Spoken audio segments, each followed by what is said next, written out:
ఆరోగ్యంతో నిండి ఉండాలని ఆ భగవంతుడికి ప్రార్థిస్తున్నాను. గడిచిపోయిన సంవత్సరంలో చాలా కష్టాలు అనుభవించాం. రాబోయే 4 సంవత్సరాల కష్టాలన్నీ తొలగి సకాలంలో వర్షాలు పడి పంటలు పండి రైతులు కార్మికులు కూలీలు అందరూ కూడా సుఖంగా ఉండాలని మనస్ఫూర్తిగా కోరుకుంటున్నారు.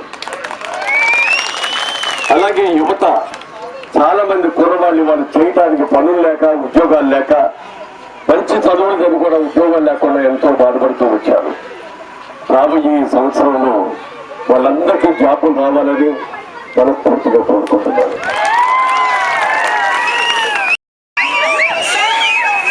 ఒంట్లో శక్తి ఉండాలి, దమ్ము ఉండాలి. కానీ సైకిల్ ఎప్పుడైనా రాత్రైనా పగలైనా ఎండైనా గాలైనా పరిగెత్తేది సైకిల్. ఇప్పుడు సైకిల్ ఎక్కడ తను వెంకటస్తున్నారు కానీ మరి కాంతారావు గారి నేను ముఖ్యమంత్రిగా సంతకం పెట్టగానే మొదటి సంతకం రైతుల బ్యాంకు రుణాలు రద్దుకు సంతకం పెడతాను. మొదటి సంతకం. నా రెండో సంతకాన్ని డ్వాక్రా మహిళల అప్పులన్నీ కూడా రద్దు చేయడానికి రెండో సంతకం పెడతాను. అప్పులన్నీ కూడా రద్దు చేసేస్తాం. మళ్ళీ కొత్త అప్పులు ఇవ్వరు.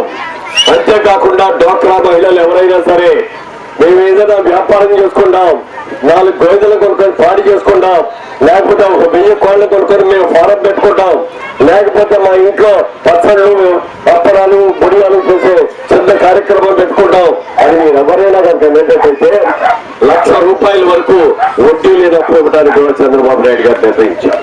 అది కూడా ఈ మీలో ఎవరికైనా పింఛన్ వస్తుందా? నీకేమైనా పింఛన్ వస్తుందా? ఎంత వస్తుందమ్మా? 200 వస్తుంది. 200 సరిపోతారా ఏమో ఇప్పుడు నీకు? చాలు.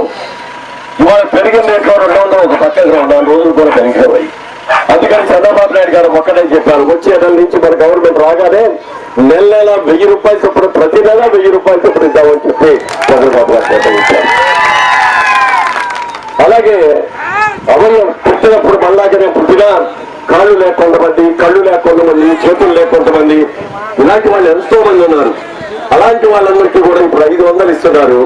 వాళ్ళకి నెలకి 1500 రూపాయలు చొప్పున వాళ్ళకి పెన్షన్ ఇద్దామని చెప్పి చంద్రబాబు నాయుడు గారు ప్రకటించారు.